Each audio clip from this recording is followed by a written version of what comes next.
Why did she always feel calmest right before the chaos began? The desert wind swept softly through the ruins of what once was a compound, sun barely risen. The light stretched across the sand like liquid gold. Catherine Blackwood crouched in the shadow of a crumbling wall, heartbeat steady, breath controlled. Every movement was deliberate, measured. Somewhere beyond that wall, 3 guards patrolled lazily, unaware that America's most classified weapon was already inside their perimeter. Not a missile, not a drone, a woman. Kate adjusted the strap of her ANPVS-14 night vision monocular. Through the emerald hue of the lenses, the world dissolved into shapes and shadows, familiar territory to someone who had spent half her life learning to disappear in plain sight. Her target tonight wasn't destruction. It was rescue. A captured American aid worker, James Wilson, held hostage for leverage. Extraction only. No unnecessary blood. But Kate knew, clean missions rarely stayed that way. A cigarette flared. One of the guards, bored and half asleep, leaned against a wall near the eastern corridor. The glow lit his face for a heartbeat, enough for her to memorize the pattern of his breathing. When he turned to flick his ash, Kate moved, swift, silent. One hand over his mouth, the other applying precise pressure against his carotid artery. 8 seconds of silence. His body slumped, still breathing but out cold. She caught him before the sand could whisper his fall. No sound, no alarm. The second guard didn't even have time to react. A twist, a step, a soft exhale. The third turned too late, confusion written across his face as Kate's arm locked around his in a perfect takedown, flipping his weight against him. He hit the ground unconscious, unharmed, a ghost operation done with surgical grace. Inside, the hostage sat bound to a metal chair, bruised but alive. United States military, Kate whispered, kneeling beside him. His eyes widened. We're leaving now, she cut in softly. Stay close. 15 minutes later, 2 miles out in the desert, her voice crackled through encrypted comms. Tango Victor 6 actual, this is Phoenix. Target secure. Package intact. Request extraction at Oscar Mike. Time hack 400. The reply came calm, almost proud. Phoenix, this is Tango Victor 6. Extraction confirmed. Well done. The Blackhawk's blades broke the silence soon after. The desert light reflected off her visor as the helicopter touched down. Mission complete. But even as the medics tended to Wilson, Kate stared out at the horizon, her mind elsewhere. Because the hardest part wasn't the mission. It was pretending afterward that none of it had happened. By sunrise, Catherine Blackwood was no longer Phoenix, the covert operative. She was Petty Officer Blackwood, logistics specialist, Naval Station Norfolk. Her uniform was crisp, her posture softer, her eyes calm. Nobody in the office saw the woman who had just crossed a desert under enemy fire. And that's exactly how it had to be. At her desk, spreadsheets replaced surveillance feeds. Supply chains replaced infiltration routes. The hum of printers and coffee machines drowned out the silence that usually came after adrenaline. Yet beneath that quiet efficiency, her instincts never slept. She watched the patterns of people, not data, the way someone hesitated before swiping an ID card, how another carried classified documents with unusual caution. Because Norfolk wasn't as safe as it seemed. Commander William Donovan had told her as much before she left Syria. Trust no one, he'd said in that gravelly voice of his. The enemy doesn't always wear a uniform. He was the only one who knew her truth. The man who had built her from the ground up, not just as a soldier, but as something rarer. Proof. Proof that women could endure the same brutal SEAL training, execute the same missions, and walk back unseen.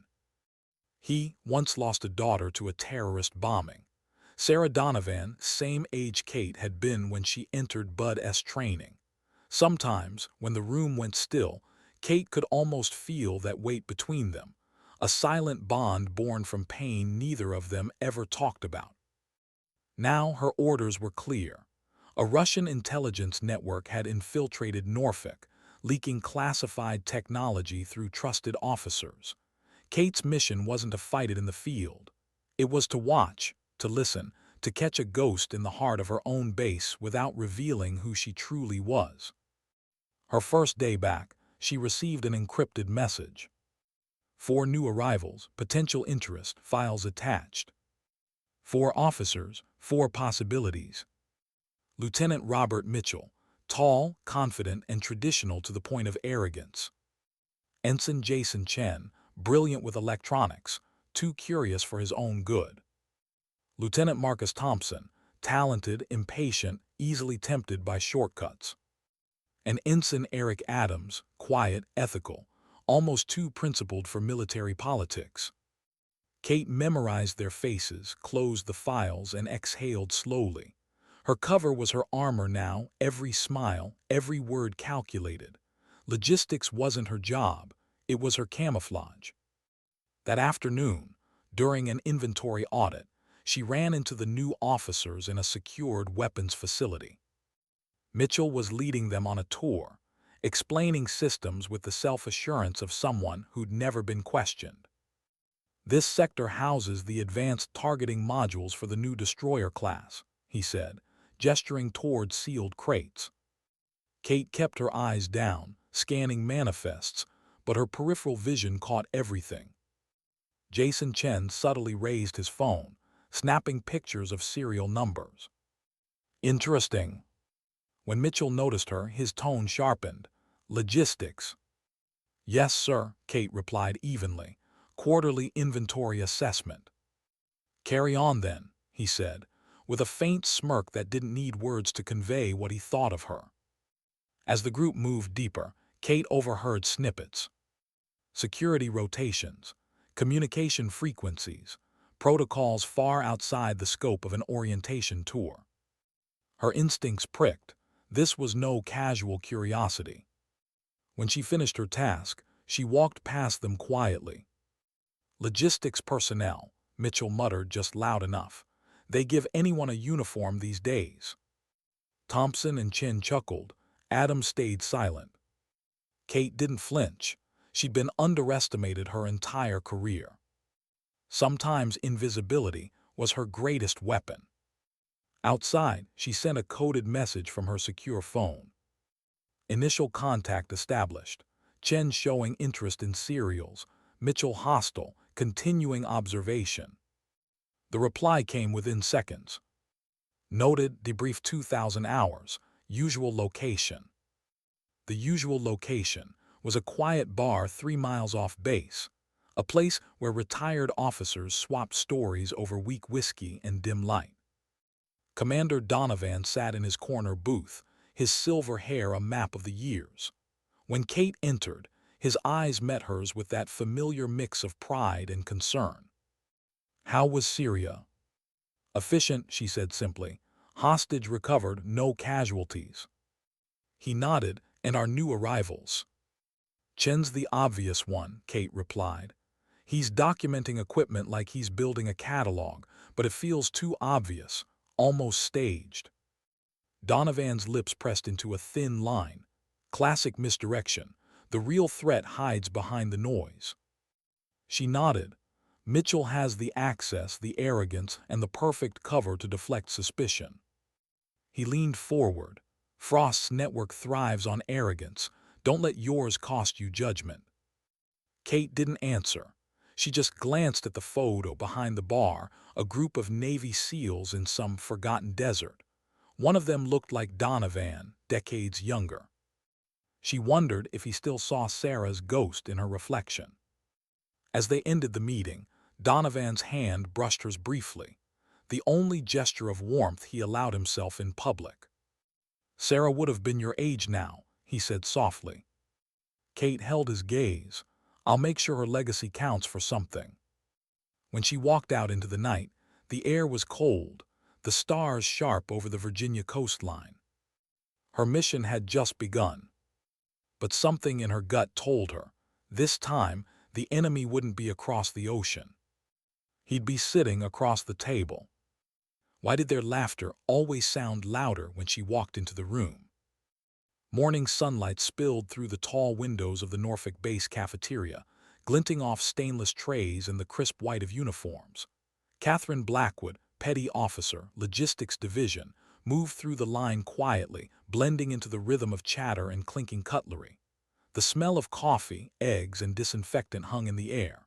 It was the kind of ordinary calm she had always found strangely disarming, because calm, she'd learned, never lasted. Across the room, the four new officers sat together. Mitchell, Chen, Thompson, Adams. From a distance, they looked like the future of the Navy, young, ambitious, confident. Up close, Kate saw it differently. Each one was a pattern waiting to unfold. Each one carried an anomaly she couldn't yet name. She took her breakfast and found a corner table near the wall, her back to solid ground, facing every exit without appearing to. Old habits died hard. She was halfway through her meal when Mitchell's voice carried across the room, loud, commanding, and just a little too performative. "You know what's wrong with the modern military," he was saying. "We're bending to politics, not performance." Kate kept eating. Her pulse didn't change, but her awareness sharpened. Thompson chuckled. "Here we go." "I'm serious," Mitchell continued. "Combat effectiveness doesn't care about diversity reports. You either meet the standard or you don't." Adams' voice, quiet but firm, cut through. "Maybe some people just want to serve, sir, whatever form that takes." "Maybe," Mitchell replied. "But let's not pretend biology can be rewritten by a memo." Their laughter followed, low and easy. She recognized that tone, the one that wrapped prejudice in professionalism, so no one could call it what it was. When Mitchell's gaze swept the cafeteria and landed on her, Kate knew what was coming even before he stood. They approached as a group, trays in hand, every step calibrated. The way they moved wasn't random, it was formation, a subconscious display of dominance. They surrounded her table without asking. "Morning, Petty Officer Blackwood," Mitchell said, setting his tray down across from her. His smile didn't reach his eyes. "Mind if we join you?" Every instinct told her this was no casual encounter. The noise around them softened. People were watching. "Not at all, sir," she replied evenly. Mitchell sat. Thompson flanked her left, Chen her right. Adams hesitated, then took the seat opposite. The four of them formed a perfect square around her. "We were having a discussion," Mitchell began, "about combat standards, about who's fit for what." He leaned forward slightly. "Care to weigh in?" Kate met his gaze, calm, unreadable. "I'm a logistics officer, sir, not my area of expertise." "Come on," Chen said with a smirk. "You must have an opinion." "I think everyone has something to contribute," she replied, "as long as they earn their place." Mitchell's jaw flexed. Exactly, the key word being earn. Some people think the system owes them equality. It doesn't. The cafeteria had gone nearly silent. Forks paused midair. No one intervened. Kate took another bite of her breakfast, deliberate and slow. "Everyone's entitled to their opinion, sir." "That's a diplomatic answer," Chen said. "It's a practical one," she replied. "I find diplomacy saves time." Thompson laughed quietly. "You're not one for confrontation, huh?" Her eyes lifted, level and calm. "You'd be surprised." Mitchell leaned in further, voice lowering just enough to sound intimate and threatening. "See, I believe in chain of command, petty officer. When a superior addresses you, you don't just walk away." "I wasn't walking away, sir. I was eating breakfast." He smiled thinly. "Then finish up, we're not done." His hand moved, a subtle shift of control. Fingers touched the edge of her tray, then brushed her wrist. And something inside her, something buried beneath the calm and control, snapped into motion. To an observer, it happened in a blur. To Kate, it unfolded in perfect clarity. Her hand rotated 90 degrees, twisting his wrist in a controlled joint lock that turned his strength against him. In a single, precise movement, Mitchell's arm bent backward, forcing him face down onto the table. His tray clattered. Coffee spilled. Gasps rippled through the room. Chen moved first, rising from his chair, reaching to grab her shoulder. Without turning, Kate struck once, open palm, just below the sternum. The air left his lungs in an instant. He stumbled backward, collapsing into his seat, eyes wide. Thompson lunged from behind, larger, faster, but momentum was his weakness. She pivoted, dropped her weight, and swept his leg cleanly from under him. He hit the floor hard, breath exploding from his chest. Adams froze. "Wait, stop," he said quickly, hands raised. Kate's hand found a point on his neck, light pressure, enough to paralyze motion, not harm. "Stay still," she said softly. The room was dead silent. 45 seconds, that's all it took. 4 trained officers neutralized. One unassuming logistics petty officer standing calm among overturned trays and stunned silence.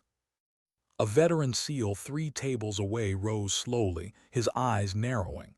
Captain James Harris had seen combat across 3 continents, and he recognized what he'd just witnessed. The precision, the restraint, the surgical efficiency. This wasn't self-defense. This was Tier 1 training. But that couldn't be. There were no female SEALs. And then the doors burst open. "Attention on deck," someone barked as Commander Donovan strode in with 2 senior officers. The cafeteria snapped upright, instinctively obeying the authority in his voice. He scanned the scene once. Mitchell pinned, Chen gasping, Thompson on the floor, Adams frozen, and then his gaze found her. "Petty Officer Blackwood, with me." No argument, no explanation. She released Adams and stepped back, expression neutral. Donovan turned on his heel and walked out. She followed. Behind them, the whispers began. No one spoke her name, but everyone would by nightfall.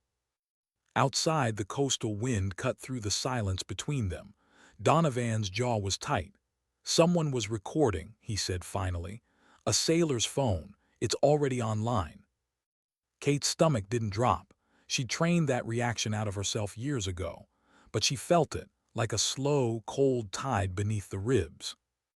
"How bad?" she asked quietly. "Bad enough," he exhaled. "Containment's impossible, the video gone viral." Within an hour, they were in a secure conference room at the administration building. Admiral Richard Barnes stood at the head of the table, sleeves rolled up, eyes on the muted TV showing cable news. On screen, female petty officer neutralizes 4 male officers in 45 seconds. The video looped in silence, Kate's movements captured perfectly from an angle that made them look even more impossible. Barnes turned. "It's everywhere, 500,000 views and climbing." Kate watched herself on the screen, measured, calm, deadly. For years, she'd survived by staying invisible. Now the world couldn't look away. "The Pentagon's convening an emergency session," Donovan said. "The existence of female SEALs isn't something we can deny anymore." Barnes rubbed his forehead. "Our options are limited. Deny, partially admit, or full disclosure, and denial's already off the table." The secure line on the table buzzed. Barnes pressed it. "This is Secretary of Defense, Marshal," a deep voice said through the speaker. "I've seen the footage. We need a statement in 2 hours. Options." Donovan's tone was controlled but heavy. "Option 1, we claim exceptional training, self-defense, nothing more. Option 2, we confirm a limited pilot program without details. Option 3, we acknowledge full integration." "The first won't hold," Barnes said. "The techniques are unmistakable. The second invites more speculation." "Then we tell the truth," the secretary concluded. "We acknowledge the program. Petty Officer Blackwood becomes the face of it." Kate's breath caught. "Sir, my cover is gone," the secretary said simply. "But your mission is. We'll protect your team's anonymity. For now, the public sees only you." Silence, the kind that fills rooms before history changes. Finally, Kate nodded, understood. Donovan's gaze softened just for a moment. This changes everything, Catherine. Maybe not everything, she said quietly. Just the mask I wear. Barnes straightened. Prepare for transport to Washington. Press briefing in 4 hours.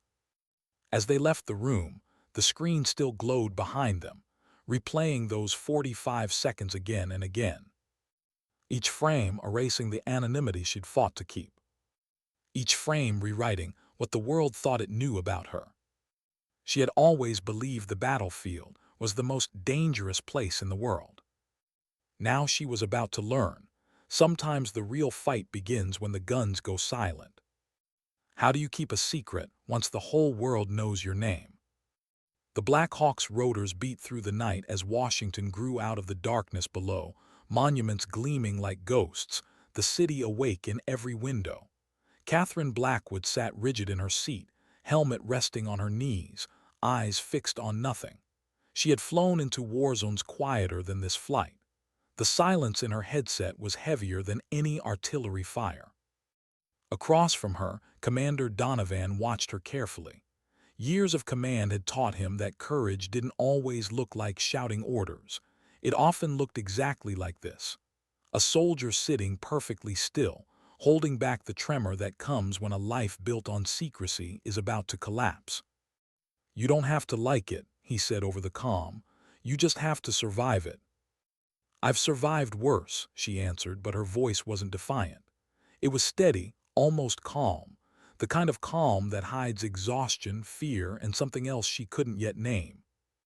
At 200 hours, the helicopter touched down at the Pentagon.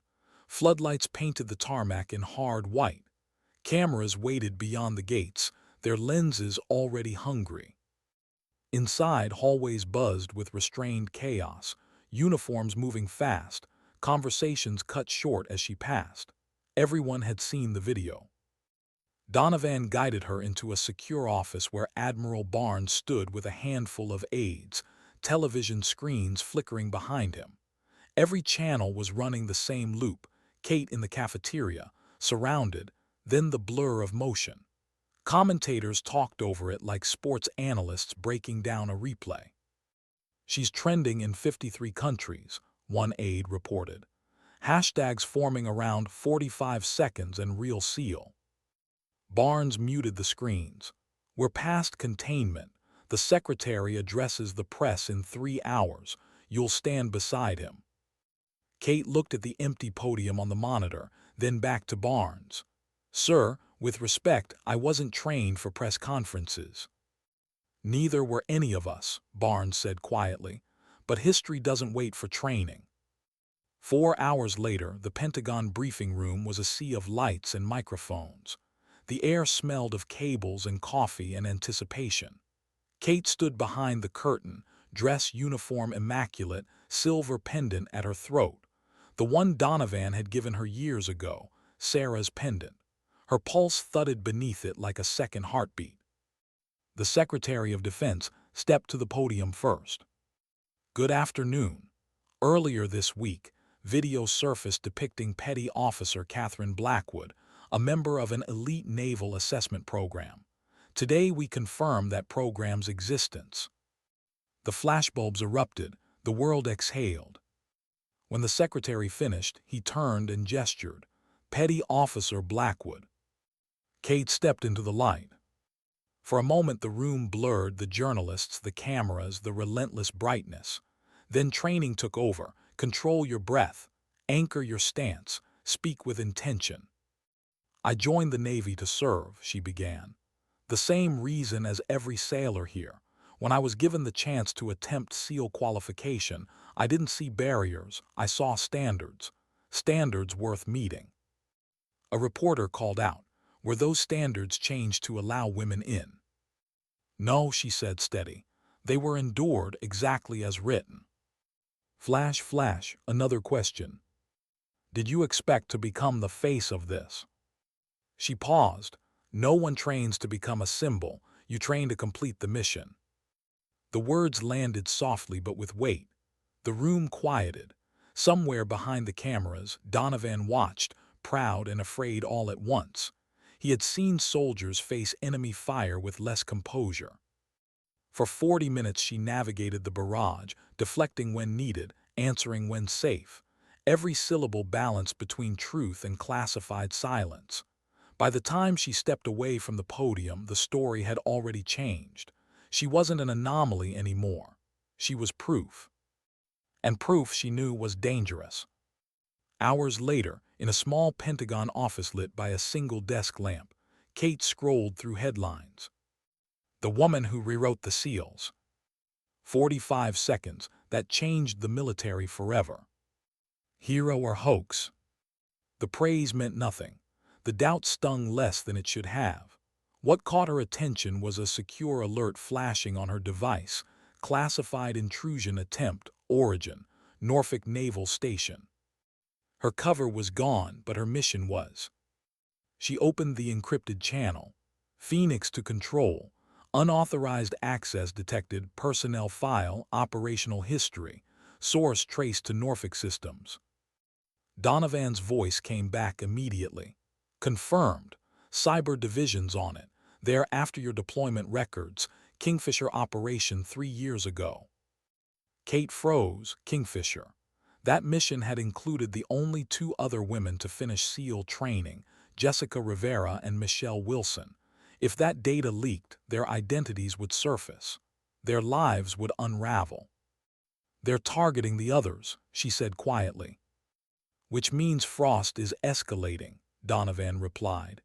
Report to the Secure Operations Center. We're moving to counteroffensive posture. The operations center was buried beneath layers of concrete and clearance levels. When Kate arrived, the room was alive with screens and tension. Barnes stood over a digital map lit with data trails. We traced the breach to a relay network bouncing through Norfolk, he explained. The attack signature matches Russian military intelligence. We think Frost himself is directing it. The name felt like a chill through steel. Frost, the ghost of the Cold War, the one Donovan had chased across decades and continents. A legend who never left footprints. The counterintelligence chief pointed to the display. We'll feed them disinformation, a honeypot operation. False data that looks authentic, laced with trackers. We make it seem like you're carrying the key. Kate nodded. You want to use me as bait? You're the only one they can't resist, Donovan said. Public, famous, accessible, but still connected to secrets. She considered the risk, then the stakes. Then let's make the trap convincing. That night in her temporary quarters, Donovan visited. No aides, no guards. Just a father figure carrying the weight of too many missions. You understand what you're walking into, he said. I do. If Mitchell or Chen is part of Frost's network, they'll move fast once you return to Norfolk. She smiled faintly. Then we'll be ready faster. He reached into his pocket and drew out the small box again. Inside, the silver pendant caught the lamplight. Sarah wore this every deployment, said it reminded her to breathe before pulling the trigger. Kate swallowed hard. Sir. Take it, she want you to have it.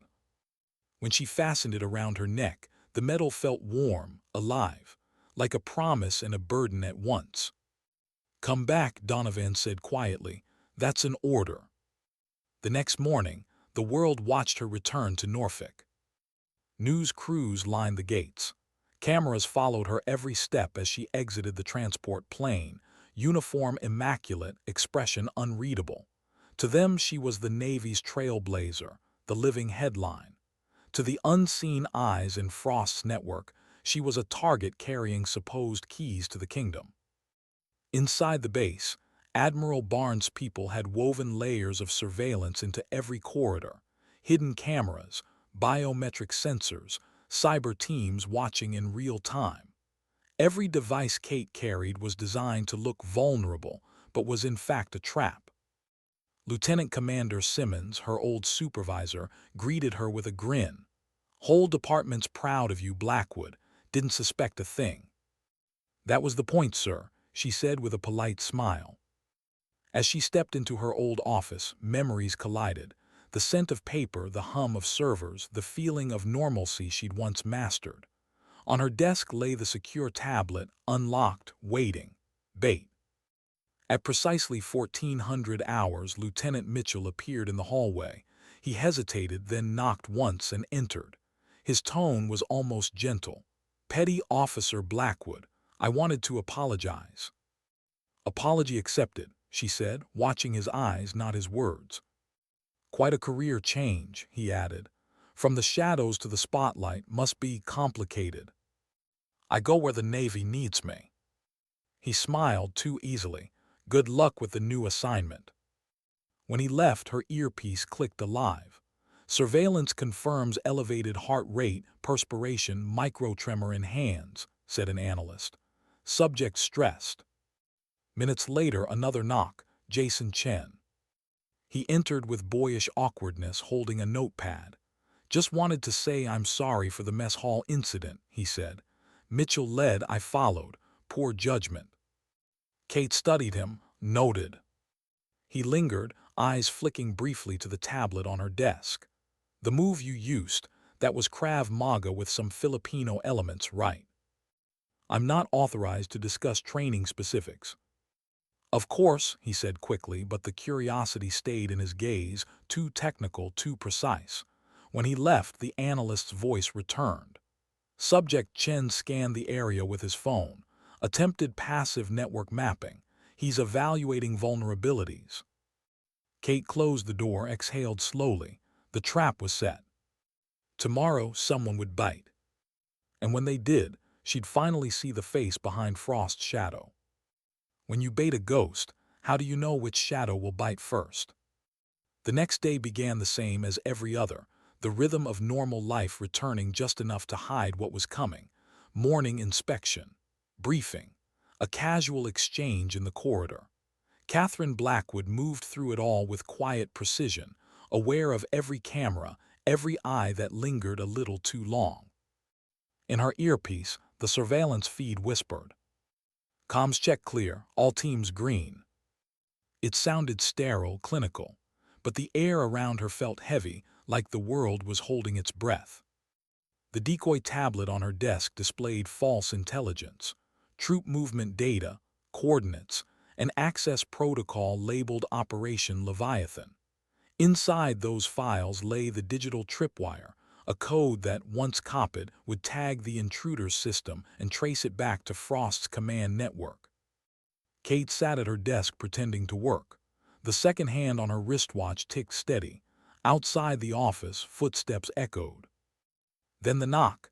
Too short, one pause, another, the same rhythm she'd heard in Syria before a door breach. She didn't move. "Come in." Lieutenant Marcus Thompson stepped inside. He looked different, crisp uniform, restless energy under the surface. "You got a minute?" "Sure." He closed the door halfway, hesitated. "Heard you're running something new. Security clearance above my pay grade, huh?" She offered a polite smile. "That's usually how clearances work." He laughed, but his eyes betrayed something else, curiosity laced with guilt. "You ever wonder why they chose you? Out of everyone?" Her fingers brushed the edge of the desk. "No, sir. I was trained to follow orders, not question headlines." He nodded, pretending to accept it, but his gaze drifted to the tablet, too deliberate, too long. In her earpiece, Subject Thompson entering line of sight. Thermal confirms elevated stress markers. He stepped closer, just making conversation. He leaned on the desk, knuckles pale. "There's a lot of talk about you, about the things you've done." Kate's expression stayed neutral. "Talk doesn't change facts." "No," he said quietly, "but facts can get people killed." Something flickered in his tone, warning or threat, she couldn't tell. He straightened, exhaled through his nose and walked out. The door shut softly behind him. Seconds later, the analyst's voice came sharp. "Unauthorized signal detected. Packet duplication from workstation D22, Thompson's terminal." Kate rose immediately. "Confirm." "Confirmed. He's transmitting the Leviathan files." "Trace active." "Active, target beacon locked. Wait, the signal split. He's routing through an internal relay. Her pulse steadied, meaning he's not working alone. Affirmative. Second node matches Chen's credentials. Kate didn't hesitate. Seal corridors 5 through 7, I'm intercepting. The hallways of the operations wing stretched cold and metallic, fluorescent lights humming overhead. Thompson's footsteps echoed ahead of her, faster now, uneven. He knew he'd been found. She turned a corner, and there he was typing furiously at a security console, trying to purge evidence. The glow of the screen lit his face, slick with panic. "Step away, Lieutenant," she ordered. He spun, startled. "It's not what it looks like." "Then explain it." He hesitated, breathing hard. "You don't understand, they have him, Chen's brother, Frost's people. They said if we didn't." A shot cracked through the air. Thompson froze mid-sentence. The impact spun him sideways, blood blooming through his shoulder. Kate dropped instantly to one knee, scanning. The shot had come from behind the service corridor. Precision, silenced, professional. She drew her sidearm and moved. Chen emerged from the shadows, pistol trembling slightly in his grip. His face was pale, terrified, but his eyes burned with something deeper. "I told you not to follow this." "Put the weapon down," Kate said calmly. "You don't get it," Chen whispered. "They're watching everything. Frost knows who you are, what you've done. He doesn't know what I'm about to do." He hesitated, the conflict in him raw, visible. "If I don't deliver that data, my brother dies." "You think he'll live once they get it?" Her voice softened. "You know how these people work, Jason. You've seen the files." For a second his expression cracked, humanity peeking through the fear. Then his comms buzzed. A distorted voice, low and commanding. "Finish it now." He flinched. Kate moved first, a single, precise motion. She kicked the weapon from his hand, grabbed his wrist, and twisted him into the wall before he could react. He struggled, shouting, "You don't understand." "I do," she said, voice breaking through steel. "Better than you think." She cuffed him and keyed her comm. "Phoenix to control. 2 suspects detained. 1 wounded, 1 active. Initiate medevac and cyber lockdown." "Copy that. Trace update. The data's been captured. Beacon leads offshore." "Where?" "Baltic Signal Hub. Russian relay vessel, call St. Astra 9. Donovan's voice replaced the analyst's, rough but controlled. "That's Frost's operations ship. He's making it personal." Kate stared at the floor, breath steady. "Then so am I." By nightfall the base was locked down. Thompson stabilized, Chen in custody. Still, the air vibrated with unease, as if Frost's ghost had seeped into the walls. In the debrief room, Barnes stood with arms folded, eyes hard. "We can't chase a Russian vessel without authorization," he said.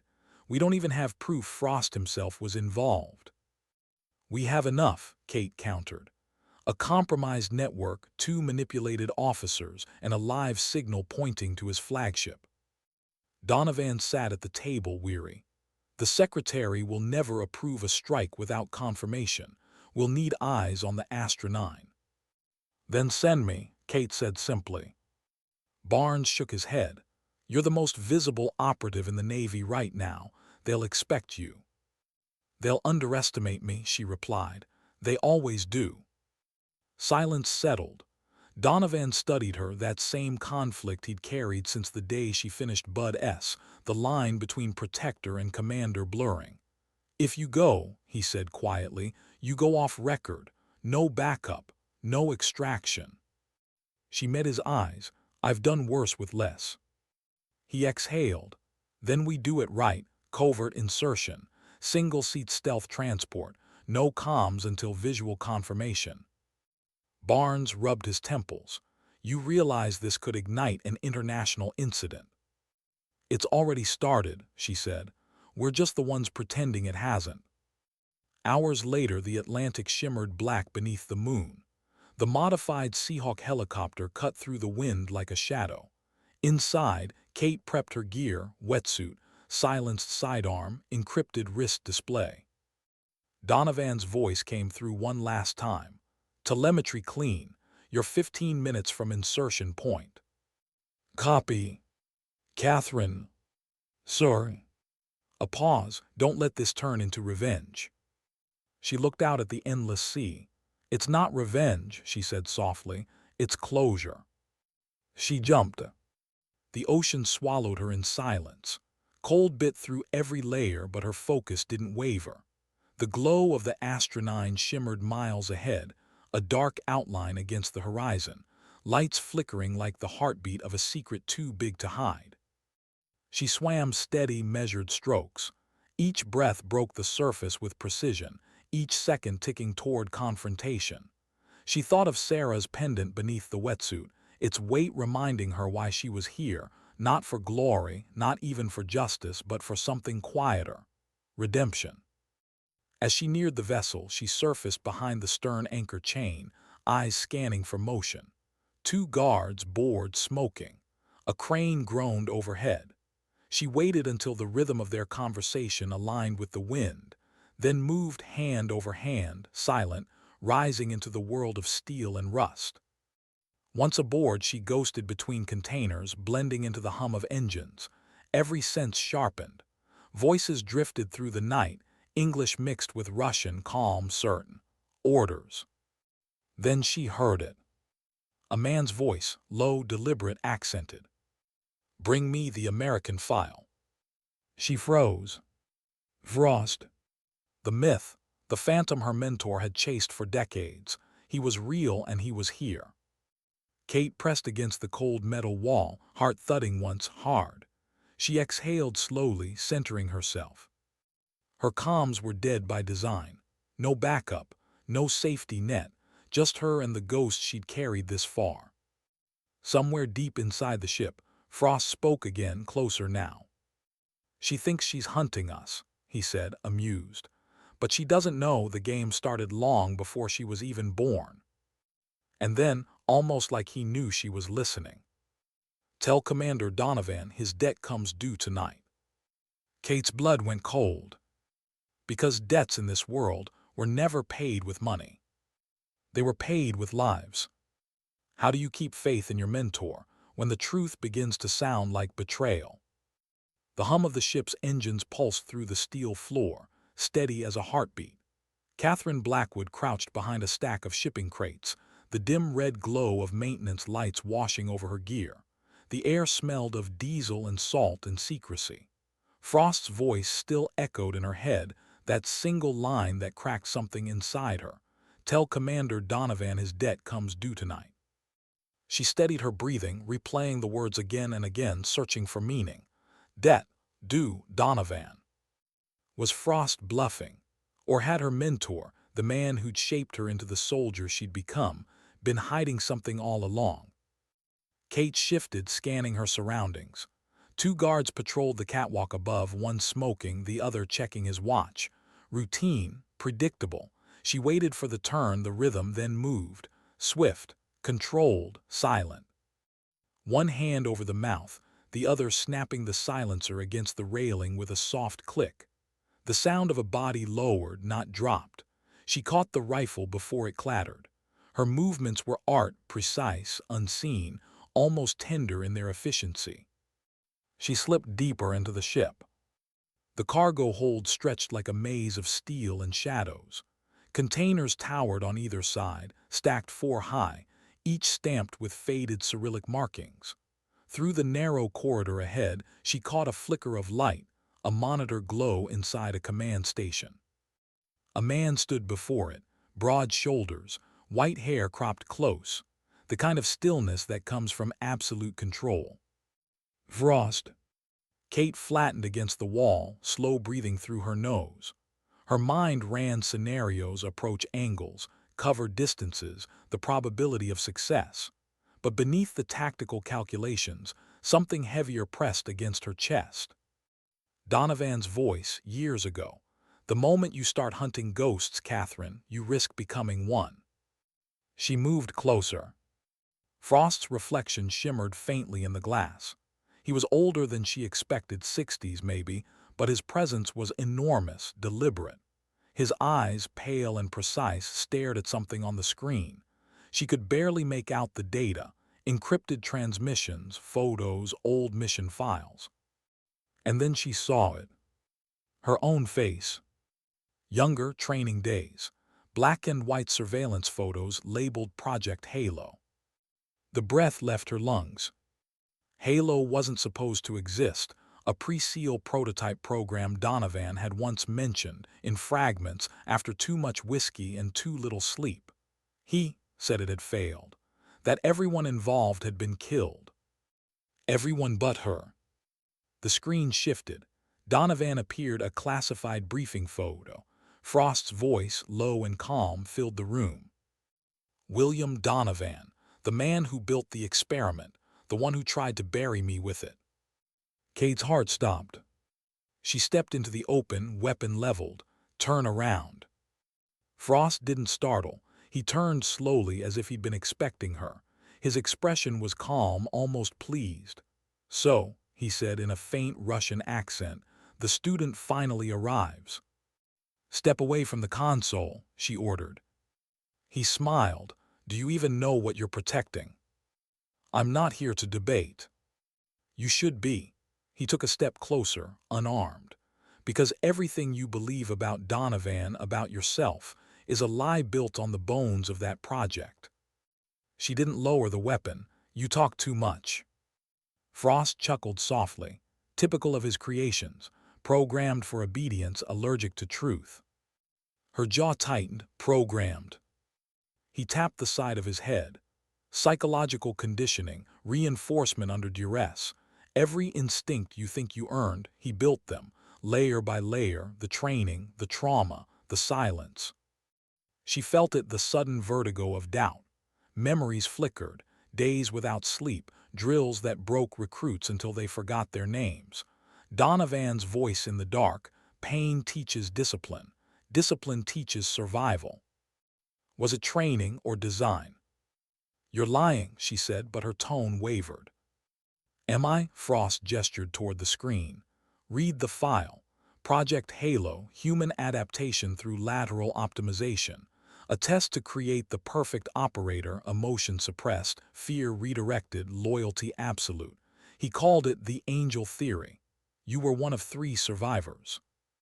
Her stomach turned cold. Jessica, Michelle, the others. She'd never understood why Donovan avoided their names. Why show me this? She asked. Because the truth frees you, Frost said quietly. Donovan created me too, before you. Before he realized what he was making. I was his first success and his first failure. Kate's mind snapped back into clarity. You're lying. He would never. He would do anything, Frost interrupted. He lost his daughter, remember, the bombing in Al Raqqa.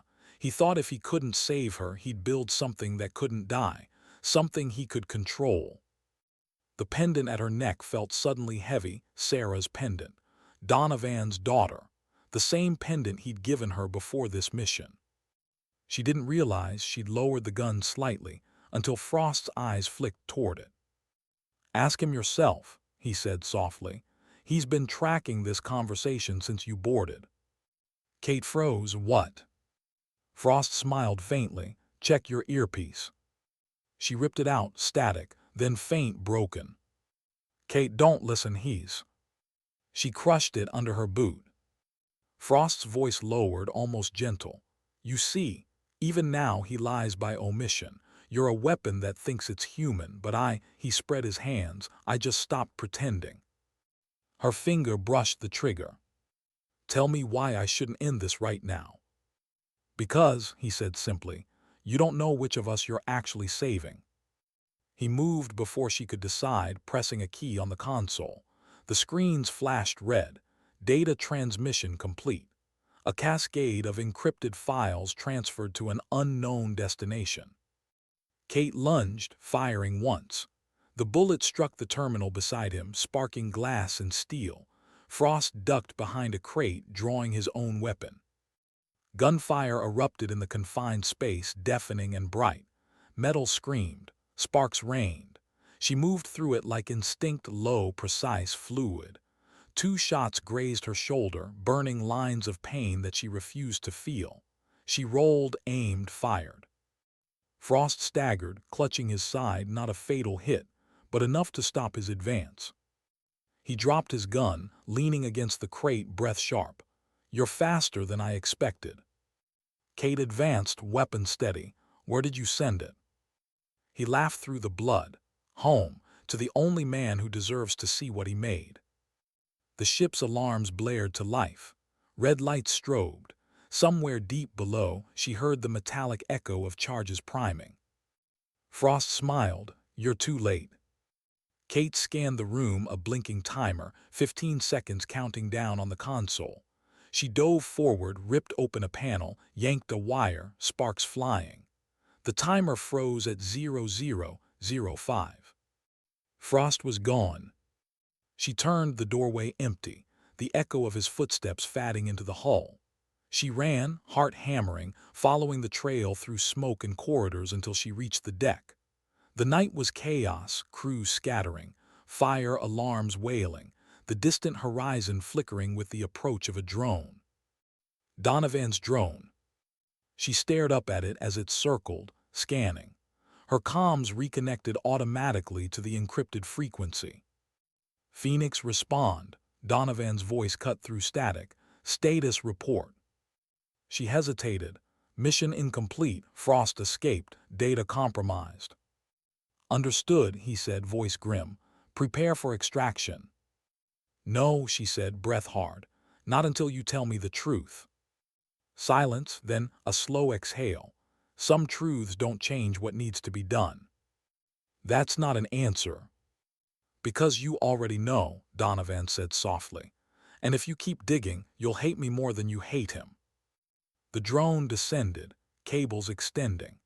Kate stared at the reflection of its lights on the water, the machine that looked like salvation but sounded like control. For the first time, she didn't move. "Catherine," Donovan said again, voice cracking for the first time she'd ever heard. "Please." She closed her eyes. The pendant at her neck felt like fire. Then she clipped the harness and let the drone lift her into the storm of rotor wash and light, the sea falling away beneath her. Below, the Astronine burned against the dark horizon, a pyre for every truth she no longer believed. Above, the voice in her ear whispered the words that would haunt her long after this mission ended. "Sometimes, saving the world means lying to the one person who could have changed it." And in that moment, Catherine Blackwood stopped being anyone's creation. She became something else entirely. A reckoning. How do you salute the man who may have built your entire life out of a lie? The transport jet sliced through a slate-gray dawn, its engines humming a low confession over the Atlantic. Catherine Blackwood sat strapped to the jump seat, helmet resting beside her boots, shoulder wrapped in gauze. The pain was sharp but manageable. It wasn't the wound that hurt, it was what Frost had said. She watched the sun rise through the small oval window, light spreading across the clouds like a slow bleeding wound. Somewhere below lay the coastline she once called home. Somewhere ahead waited Donovan, the only man she'd ever trusted, and maybe the one she shouldn't have. When the aircraft touched down at Andrews, the tarmac gleamed wet from night rain. A black SUV waited near the hangar, engine idling. She stepped out, the air biting cold against her skin. No cameras this time. No reporters, only silence. The rear door opened. "Get in," Donovan said. The drive was wordless. Washington blurred past in streaks of steel and glass.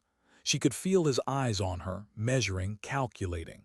He looked older now, not just tired but hollowed, like someone carrying a truth too heavy to speak. Finally she broke the silence. "You knew Frost was alive." "Yes." "You lied." "I protected you." "From what?" "From the truth." He exhaled through his nose. "From what that truth would do to you." She turned to face him. "He said you created him. That Project Halo wasn't about training, it was about conditioning, engineering loyalty. Was that true?" Donovan's hands tightened on the steering wheel. It started as research. After Sarah, I needed to know why some soldiers break and others don't. I thought I could build resilience, remove fear, grief, hesitation. Frost was the prototype. He proved the concept. And then he lost everything that made him human. And me. He didn't answer. The silence was the answer. Kate stared out the window. Buildings flickered by, her reflection ghosted in the glass, a soldier, a symbol, an experiment. "Why me, Donovan?" she whispered. "Why pick me?" "Because you survived things no one else could. You were already halfway there." His voice cracked slightly. "And because I couldn't save my daughter, I thought maybe I could build someone strong enough to save others." She let that hang in the air, the confession he'd been avoiding for years. The words hurt because they almost sounded like love. "Do you even know what you did to me?" she asked softly. "You taught me to silence fear, to bury empathy, to fight like a machine, and now you tell me that was by design." He didn't look at her. "It worked." She almost laughed, a dry, broken sound. "Worked? I don't even know who I am without a mission." "That's what makes you effective," he said quietly. "That's what makes me lost." They drove in silence the rest of the way. The safe house sat outside the city, tucked behind a ridge of pines. Inside, monitors flickered with data feeds. The air smelled of burnt coffee and cold metal. Admiral Barnes was already there, grim as ever. "Frost vanished before the ship went down," Barnes said. "No confirmed death. We've intercepted fragments of his transmission. He sent files directly to an encrypted Pentagon node. Still decrypting." Kate folded her arms. "He said it was for Donovan." Barnes' gaze flicked between them. "Meaning?" Donovan spoke before she could. "Meaning he wants to expose me, the project, everything. If those files reach the wrong hands, they'll destroy more than reputations. They'll erase trust in the entire command structure." Kate met Barnes' eyes. "Then we need to find the leak before it's released." Barnes nodded. "Cyber Ops traced the decryption sequence to an internal server, Pentagon Black Net, Section Omega. Only 4 people have clearance." "Let me guess," she said. "We're 3 of them." "Correct," Barnes said. "The 4th is the secretary himself." The weight of that hung between them like a storm. Donovan rubbed his temples. "Frost's real goal isn't exposure, it's collapse. If he proves the U.S. manufactured soldiers enhanced, conditioned, we lose moral ground globally. Allies turn, enemies unite." Kate stared at the glowing map on the wall, red lines connecting data breaches across continents. "Then he wins without firing a bullet." Hours later, alone in the observation room, she watched surveillance footage from the Astra 9 grainy, smoke-filled frames of her fight with Frost. Every motion calculated, every choice inevitable. Yet watching it now felt like studying someone else. She paused the feed. Her reflection stared back from the dark screen. Not the face of a hero, not a monster either. Just a woman built for wars she didn't choose. Her phone buzzed, encrypted channel, unknown source. She hesitated, then opened it. A single line of text appeared. "He's not finished lying to you." Attached a video file, timestamp 2012, classified Project Halo Trial 1. Her stomach clenched, she hit play. The screen filled with a younger Donovan standing in a lab. Frost sat restrained to a chair, electrodes on his temples. Donovan's voice, calm, clinical. "Subject 1 demonstrates elevated combat response under emotional suppression stimuli. Proceed with cognitive imprinting." Then another figure strapped down beside him, a young woman, barely 20. The camera angle caught her face just long enough for Kate to see the scar above her brow. Her own scar. Her breath hitched. She staggered back from the screen. The room felt suddenly smaller, the air thin. Frost hadn't been lying. She had been part of it, the first phase. The conditioning she'd always blamed on training wasn't survival instinct, it was programming. Donovan had erased it from her memory. The screen went black, her pulse thundered in her ears. A door creaked behind her. Donovan stepped in quietly, reading the truth in her expression before she spoke. "You saw it," he said. She turned, trembling but composed. "You wiped my memory." "I had to." "You chose to." He took a step forward. "You were dying, Kate. Frost nearly killed you during the first trial. The only way to stabilize your neural response was to erase who I was." His eyes filled with something she'd never seen in him before, regret, real and raw. "I saved your life." "No," she said, voice shaking.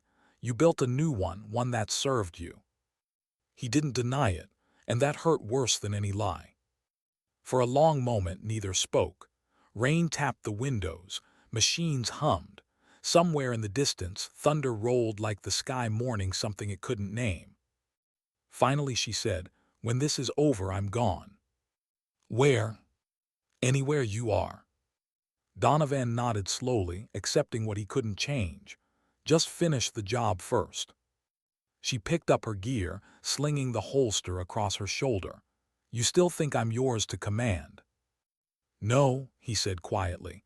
"I think you're the only one who can stop what I started." That night she stood alone outside the safe house, rain turning the dirt to mirrors. The storm clouds swallowed the moon. She tilted her face upward, letting the water wash over her like absolution that wouldn't come. The pendant, Sarah's pendant, glinted faintly under the lightning. She held it tight in her fist until it cut into her palm. "Sarah," she whispered, "if he built me to replace you, I hope you forgive me for existing." In the distance, thunder cracked again, a deep, rolling sound that felt less like weather and more like warning. Her earpiece buzzed, Barnes' voice. "Intercepted coordinates from Frost's network. Transmission hub located, remote airfield outside Warsaw. We believe he's consolidating data for release." Kate straightened, rainwater streaming down her face like war paint. "Then that's where it ends." "Copy that," Barnes replied. "You'll need a team." She looked back toward the safe house, toward the man who had shaped her, betrayed her, and still waited for redemption. "No," she said quietly, "this one's mine." She cut the channel, stepped into the black SUV, and drove into the storm. Behind her, the lights of the safe house flickered once, power surge, as if the building itself exhaled in relief that she was finally leaving. Ahead the road vanished into rain and lightning. She didn't care. Every mile between her and Donovan felt like a heartbeat she was finally reclaiming. Sometimes freedom doesn't come with medals or missions. Sometimes it begins the moment you stop waiting for permission. What does redemption look like when the truth itself is poisoned? The night over Poland was cold and endless, a sheet of gray clouds drifting low over a forgotten airfield, its hangars half collapsed, the ground glistening with melted frost. The world here felt abandoned, like it had stopped believing in heroes. Catherine Blackwood moved through the silence like a shadow, black fatigues, suppressed pistol, heart steady but fractured. She stopped trying to quiet her mind. The questions no longer whispered, they screamed. Was Frost right? Was she just a ghost in Donovan's design, still fighting battles he'd chosen for her? Maybe, but tonight wasn't about philosophy. It was about ending something that should have died years ago. The wind tugged at the edge of her hood as she crouched beside the chain-link perimeter. Through night vision she saw them, half a dozen guards patrolling with rifles slung loose, relaxed, confident. They weren't expecting her. No one ever did. Her voice low over comms. "Control, this is Phoenix. I'm in position. Confirm signal lock on target server." Barnes' voice came through static, calm but tense. "Confirmed. Encryption node inside Hangar 2. Intel says Frost's personal command post is there. Last thermal ping was 15 minutes ago." "Copy that," she said, then paused. "Any word from Donovan?" A long silence, then he's off comms. Of course he is, she muttered. Typical. She cut the line. She didn't want his voice in her ear anyway. The first guard fell before he even saw her, a dart to the neck, quiet, clean. The second slumped behind a jeep, breath stolen in an instant. She moved like water through the dark, every step rehearsed in muscle memory forged from years she no longer trusted. When she reached the hangar, she paused at the threshold. Through a gap in the corrugated steel door, she saw faint light blue glow from monitors, silhouettes shifting. A man stood near the table, back to her, issuing orders in Russian-accented English. Begin upload to the cloud relay. Once it's done, distribute copies through independent channels. Every world government gets the file. Frost. Her pulse slowed. Her hand brushed the pendant at her throat, grounding herself before she pushed the door just wide enough to slip through. Inside, the air buzzed with electricity and betrayal. Racks of equipment lined the walls, laptops, drives, signal jammers. Screens flickered with maps and code, red lines connecting cities like veins in a dying organism. Frost stood over the table, surrounded by data like a king among ghosts. Kate raised her weapon, end of the line. He didn't flinch. You came alone, he said without turning. Seems I learned from the best. He smiled faintly, recognizing the tone. Donovan's teachings die hard. His lies die harder. He turned then, calm, almost welcoming. So you know. I know enough. He gestured around them. Then you see what he feared. Transparency, truth, the end of gods in uniform. You call this truth, blackmail and chaos. I call it balance, he said. For decades, your country built monsters in the name of defense. I just showed them the mirror. Kate circled slowly, gun steady. You killed people, manipulated soldiers, used Chen, used me. I freed you, Frost said, eyes glinting. You think you're still fighting for them, but you're not. You're fighting for yourself now. That's the difference between us. I embraced what I became. You're still running from it. She took a step closer. Maybe, but I'm still human enough to pull this trigger. He laughed softly. And what happens when you do? The upload completes either way. The files go public. The world learns what Donovan made you, what he made me. He tilted his head. They'll call you the perfect soldier or the perfect lie. Kate hesitated. Then tell me why he built you first. Frost's eyes softened, almost pitying. Because he thought he could control grief. But grief doesn't obey. It metastasizes. I warned him what would happen. He didn't listen. What did you do? I burned his lab, killed his team, left him the same way he left me, alive but never whole. Kate's jaw tightened. You killed his daughter. Frost's expression didn't change. No, I killed the illusion he had of her. The bomb that killed Sarah, that was an op gone wrong. He blamed me because it was easier than facing his own orders. Her breath caught. The words landed like shrapnel. Why should I believe you? You shouldn't, Frost said softly. You should remember. Something in his tone cut deeper than any bullet, because in that instant, that quiet, deliberate challenge, memories began to flicker. The lab, the lights, Donovan's voice, pain is the price of evolution. Her own screams, fatting into static. Sarah's pendant, cold against her skin even then. For a heartbeat, she couldn't tell if she was remembering or reliving. Your memories were never erased, Frost said, reading her face. They were just buried under obedience. She lowered her weapon an inch, not out of trust, but disorientation. Frost saw it and stepped closer. Help me finish this, he said. Let the truth breathe, no matter how ugly. End his legacy with me. Kate's voice cracked. And then what? Watch the world burn. Maybe it needs to, he said simply. Every empire falls. Ours just wears cleaner uniforms. The calm in her ear suddenly hissed alive. Barnes' voice, urgent. Phoenix, satellite confirms target found. Strike inbound, ETA 3 minutes. Pull out now. Frost smiled faintly. He sent them, didn't he? Even now, your masters choose destruction over accountability. Kate looked toward the door, then back at him. If I stay, we both die. If you leave, he said, the truth dies. The thunder of distant rotors grew louder.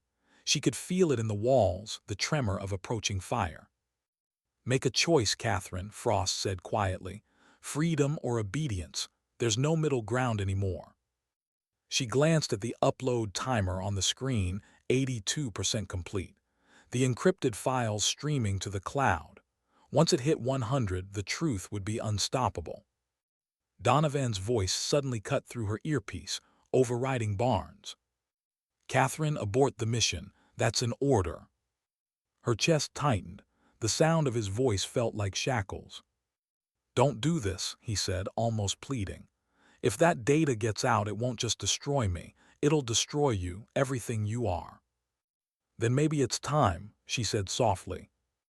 Catherine, please. She ripped the earpiece out and crushed it beneath her boot. Frost watched her expression unreadable. You chose. I'm not choosing you, she said. I'm choosing no one. The upload hit 98%. She aimed at the servers, not Frost, and fired. Sparks exploded. Screens shattered. The lights flickered, then died. The air filled with the smell of ozone and burning circuits. The upload froze at 99%, incomplete. Frost stared at the ruined console, disbelief flickering across his face. You killed the truth. I killed the weapon, she said. He stepped toward her, fury breaking through the calm at last. You think you can erase this. You can't stop evolution. I can slow it down.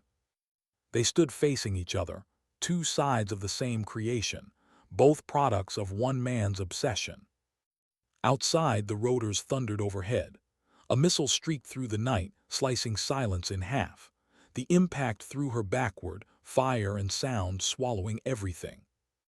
The last thing she saw before the world went white was Frost, standing in the flames, smiling like a man who'd already won. Hours later, she woke in the wreckage. The hangar was gone, only twisted metal and smoke remained. Her ears rang. Her vision swam. The pendant at her neck was warm, somehow untouched. She crawled to her knees, coughing, and looked toward the horizon. The fire burned cold and endless. Frost was gone. Maybe dead, maybe not. Men like him didn't die easily. Barnes' voice crackled faintly through static. Phoenix, respond. Do you copy? She pressed the comm button weakly. Alive. Extraction team inbound. Stay where you are. She stared at the burning field. Rain beginning to fall in soft sheets that turned the smoke to steam. No, she whispered, not yet. She pulled herself to her feet and began walking away from the wreckage, away from the lie, into the endless gray between night and morning. For the first time, there was no voice in her ear. No orders. No master. Just the sound of her own heartbeat, raw, real, and hers. And as the wind rose around her, carrying the smell of smoke and rain, she realized something. Sometimes the truth isn't something you find. It's something you decide to stop running from. How do you disappear from a world that never really saw you? 3 weeks later, the world had moved on. The news cycle had buried the Pentagon breach incident beneath politics and scandals. Officially, Catherine Blackwood was missing in action. Unofficially, she was a ghost the government pretended not to remember. Somewhere in the mountains of Montana, a cabin sat at the edge of a frozen lake, smoke rising faintly from its chimney. Inside, Kate sat by a small fire, her shoulders still stiff from shrapnel. Her thoughts quieter now, not peaceful, just empty in a way that felt almost like peace. The pendant at her neck, Sarah's pendant, gleamed softly in the firelight. She turned it in her fingers, tracing the inscription she'd never noticed before, words faint and almost erased. Find your own fight. For the first time, she wondered if Donovan had even known it was there. She took a sip of coffee gone cold and stared at the forest beyond the window. Everything out there was still. No comms, no missions, no noise, just wind moving through pines and the distant call of a hawk, a sound that didn't demand anything from her. It should have felt like freedom. It mostly felt like exile. A faint crunch of tires on gravel broke the silence. Her hand moved instinctively toward the pistol beside her chair, safety off. Then she saw the shape through the window, a government-issue SUV crawling up the path. She sighed, took him long enough. The door opened without knocking. Commander William Donovan stepped inside, coat dusted with snow, eyes heavy with the weight of everything they'd both lost. He looked smaller now, older, but his presence still filled the room like a ghost that refused to leave. "You're hard to find," he said quietly. That was the idea. He closed the door. The firelight flickered across his face, cutting deep shadows beneath his eyes. "You look better." "I feel worse." He nodded slowly. "Frost's dead officially." "And unofficially." "Unconfirmed," he admitted. "No body, just wreckage." "Then he's not dead." Donovan sighed. "Maybe not, but his network in ruins. The files you destroyed, they were enough to cripple his leverage." Kate stared at the flames. "And what about the ones you kept?" He didn't answer right away. "There are things the world isn't ready for." She looked up at him, eyes cold. "That's what you said before you built me." He met her gaze. For once, there was no command in it, only something that looked a lot like regret. "I didn't build you, Catherine," he said softly. "I broke you. There's a difference." She waited. The silence pressed between them like a blade. "When Sarah died," he continued, "I lost faith in everything, in the Navy, in God, in the idea that honor meant anything. Project Halo wasn't about evolution. It was about control. I thought if I could shape perfect soldiers, maybe I could stop losing people." "But you didn't stop," she said. "You just lost them differently." He nodded, "Including you." For a long moment neither spoke. The fire popped. Wind hissed against the windows. Finally she said, "I remember the lab." His breath caught. "Then you remember why." "I remember the pain, the voices. You watching through glass while I begged to stop. That's what I remember." He closed his eyes, the memory cutting through him. "If I could take it back." "You can't." "I know." He reached into his coat, pulled out a small object and set it on the table, a sealed data chip. "Everything," he said. "Every file, Halo, Frost, me, the truth, it's yours." She didn't touch it. "Why give me this?" "Because you're the only one I trust not to use it." She laughed quietly. "That's ironic." "Maybe it's penance." She stared at the chip, the tiny shard of metal and memory. "You know, if I release this, it ends more than just your career." "I know. And if I do, then it ends only me." She turned the pendant in her hand again. "Find your own fight." Maybe that was what Sarah meant all along. Maybe that was what she was doing now, finally fighting for something that didn't come from orders or guilt. "Why are you here really?" she asked. Donovan looked out the window, snow drifting through the trees. "To say goodbye." She frowned. "You running?" He smiled faintly. "I'm retiring for real this time. No shadows left to hide in." "Where will you go?" "Nowhere," he said simply. "Men like me don't go anywhere. We just stop moving." He started toward the door, then paused. "You could come back, you know. There's a place for you still." "There's no back left," she said. "You made sure of that." He nodded once, accepting it like a verdict he'd already known was coming. Then, almost as an afterthought, he said, "Sarah would have been proud of you." Kate's throat tightened. "No, she would have hated what you did." "Maybe," he said, "but she would have understood why." He opened the door, cold air sweeping in, snow swirling like ash. For a second, she thought he might turn back, say something human, something to break the distance between them. He didn't. The door closed behind him and his footsteps faded into the storm. She sat for a long time, the data chip glinting beside the fire. One small piece of plastic and metal, holding enough truth to shatter governments. Outside, the snow thickened, erasing the road he'd come from. She picked up the chip, weighing it in her hand. So small, so heavy. Her phone, untraceable off-grid, sat on the table. One call, one upload, and the world would know. Frost's files, Halo's experiments, Donovan's lies, everything. Her thumb hovered over the screen. But then she remembered the faces, soldiers who'd followed her into fire, men and women who still believed the uniform meant something clean, something worth carrying. If she pressed send, she'd prove Frost right, that the system was built on deceit and that no one deserved faith. She set the phone down. Sometimes silence isn't weakness, sometimes it's mercy.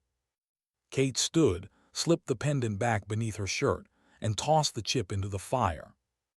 It hissed, sparked, melted.